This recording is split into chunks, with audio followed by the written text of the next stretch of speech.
कोई इज्जत नहीं है। हम लोग के पीछे जो एक गेस्ट शब्द लग गया है, जिस कारण से न हमको कॉलेज में सम्मान है न बाहर सम्मान है। हम लोग का एक पेमेंट भी नियमित तौर पे नहीं मिलता है हर मंथ अभी तक, और हम लोग चाह रहे हैं कि हम लोग का 65 वर्ष तक किया जाए और हम लोग को नियमित। प्रोफेसर्स का इज्जत समाज में तो है, सरकार के नज़र में नहीं। हमारे ऊपर जो यह तलवार लटक रहा है कि कभी भी हमें सेवा से हटाया जा सकता है, उस तलवार को हटाया जाए और हमारी सेवा को स्थायी की जाए। हम लोग के साथ ये सौतेलापन क्यों? हम लोग आखिर सौतेले क्यों बने रहे? नमस्कार, मैं हूं अनुकुल तिवारी और आप लाइव सिटीज देख रहे हैं। देखिए, गर्दनी बाग धरना स्थल पे आपके पीछे ये जो लोग हैं वो गेस्ट प्रोफेसर हैं।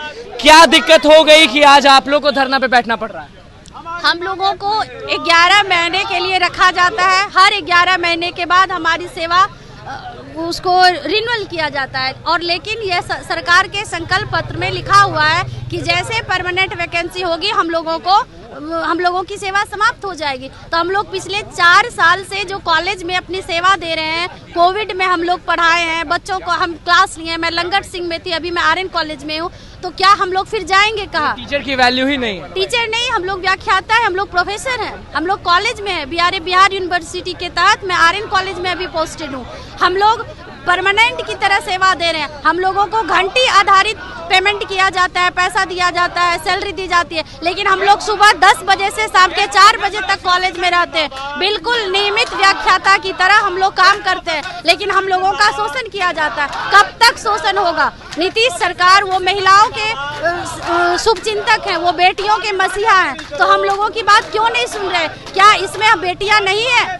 आप जब कहते हैं बेटी को पढ़ाओ, बेटी को बचाओ, तो अभी आप कहाँ हैं? हम लोगों की आवाज मुख्यमंत्री तक जाए और हम लोगों की सेवा आप इसी रूप में समायोजित कीजिए। धन्यवाद। मैं आप तमाम मीडिया बंधुओं से आग्रह करना चाहती हूँ कि हमारी आवाज मुख्यमंत्री तक पहुँचाई जाए। और वो क्या होगा आप लोग? हमारा सरकार से यह अनुरोध है, विनय है कि हमारी मांगों को पूरा करें और हमारा 65 आयु साल तक की सेवा का समायोजन किया जाए, क्योंकि यदि समायोजन नहीं किया जाता है और आने वाले बहाली में यदि हमारा स्थायी नौकरी नहीं होता है, तो आज हम कहाँ जाएंगे? हम अपने बच्चों को लेकर, हम अपने माता पिता को लेकर कहाँ जाएंगे? सब प्रोफेसर पढ़ाता इतना है और उनका इज्जत ही नहीं किया। कोई इज्जत नहीं है। हम लोग के पीछे जो एक गेस्ट शब्द लग गया है, जिस कारण से न हमको कॉलेज में सम्मान है न बाहर सम्मान है। हम लोग को यही रिक्वेस्ट है कि मुख्यमंत्री जी हम लोग को समाज में सम्मान दे। अब इस उम्र में हम लोग कहाँ जाएंगे और कोई रास्ता हम लोग के पास नहीं बचा हुआ है, इसलिए आज लोग हम शांतिपूर्ण धारणा पे हैं। आगे के लिए हम लोग को मजबूर ना करें। धन्यवाद। चलिए, जो लोग हैं वो गेस्ट प्रोफेसर हैं, जिनका तो क्या होगा आप लोग? हम लोग का हर साल 11 मंथ पर रिन्यूअल होता है, जिसके चलते हम लोग का फिर रिन्यूअल के प्रोसेस में आना पड़ता है।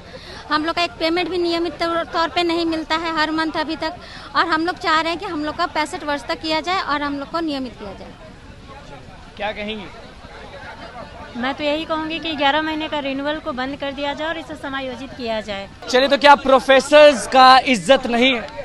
प्रोफेसर्स का इज्जत समाज में तो है, सरकार के नज़र में नहीं है। लगता है सरकार के नज़र में नहीं। इतना पढ़ाते थे, इतना अच्छा से पढ़ाते थे, आज रोड पे बैठे हुए। रोड पर इसलिए बैठे हुए हैं कि हम लोगों की जो विश्वविद्यालय सेवा आयोग से नियुक्ति हो रही है सहायक अध्यापक प्राध्यापक का, उसके आने के बाद जो अतिथि शिक्षक बिहार के खस्ताहाल शिक्षा व्यवस्था को दुरुस्त करने के लिए 4-5 वर्षों से लगातार सेवा दे रहे हैं, उनके हटने की बात आ रही है, इसलिए हम लोग रोड पर बैठे हुए। तो क्या होगा प्रदर्शन करने से और चाहिए क्या?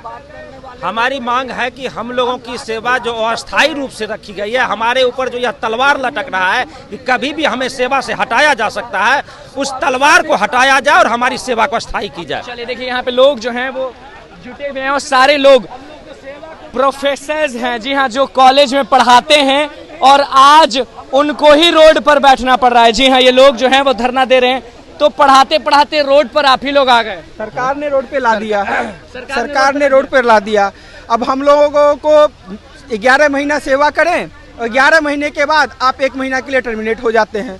तो 1 महीना हम लोग कहीं के नहीं हैं। पैसा मिला कि नहीं मिला? पैसा 8 साल में 1 बार मिलता है, कभी 2 बार मिलता है। मतलब कभी भी ऐसा नहीं हुआ कि मंथली सैलरी आ गई हो किसी की भी, मतलब मानदेय जो भी है हम लोगों का, वो कभी भी समय पर आया ही नहीं आया। कभी यहाँ से प्रॉब्लम तो कभी बिहार सरकार के यहाँ से प्रॉब्लम, कभी यूनिवर्सिटी टीचर है उनको भी प्रॉब्लम, जो नहीं है उनको भी दिक्कत। तो अब हम लोग करे तो करे क्या? सड़क पे आना मजबूरी है हमारी। हम लोग मांग हम लोगों की यही है कि ये जो बार बार जो हो रहा है कि हम 9 महीने 11 महीने काम करें, फिर 1 महीने के लिए टर्मिनेटेड रहें, फिर अगली बार इस प्रत्याशा में कि पता नहीं हम लोग को आएंगे या फिर क्या हो जाएगा, ये जो तलवार गर्दन पे लटकी रहे और अगले के काम के लिए आप तैयारी भी करते रहो, क्योंकि पढ़ाना इतना आसान काम नहीं होता है। आप पीजी को पढ़ाते हैं, आप यूजी को पढ़ाते हैं, वहाँ पे आपको अपना पूरा का पूरा अंदर का जो है और अपने जितने भी आपने एक्सपीरियंस अपने पूरे जीवन में लिया है उसको निकालना पड़ता है क्लासरूम के अंदर। अगर उसको निकालने के लिए आप जब तक फ्री माइंड होकर क्या करेंगे यहाँ गर्दनीबाग धरना स्थल पे? यहाँ पर हम लोगों का यही मांग है कि हम लोगों को सरकार नियमित करे, सेवा समायोजन कर दे। बहुत सारे विकल्प में बहुत सारी सीटें खाली हैं। जब हम लोग यूजीसी के जो सारे रेगुलेशन हैं उनको फॉलो कर कर आए हैं, यूजीसी के जितने भी मापदंड हैं और उनके जो भी हमारे पास जितने भी बिहार सरकार के जो हम लोगों का उन्हीं के हिसाब से हम लोग सारे कराए हैं। उसके बाद हर बार जो रिन्यूअल होता है उसमें हम लोग का अप्रेजल रिपोर्ट आता है, उसमें भी सारी की सारी चीज़ें ली जाती हैं। तो जब सारी चीज़ें जो कि एक प्राध्यापक को एक होना चाहिए और जो एक यूजीसी का मापदंड है वो जब हम लोग सब कुछ रखते हैं तो हम लोग आखिर हम लोग के साथ ये सौतेलापन क्यों, हम लोग आखिर सौतेले क्यों बने रहे? देखिए गर्दनीबाग में गेस्ट प्रोफेसर्स मौजूद हैं, सारे जो आपको दिख रहे हैं यहाँ पे सारे के सारे प्रोफेसर्स मौजूद हैं और क्या कुछ कहना था लोगों का वो आपने सुन लिया, कितने दिक्कत में हैं वो भी सुन लिया। गर्दनीबाग से हिलने नहीं वाले हैं जब तक इनको न्याय नहीं मिलेगा। तो बस लाइव सिटीज के साथ बने रहे, हमारे चैनल को सब्सक्राइब करें, फेसबुक पेज को लाइक करें। धन्यवाद।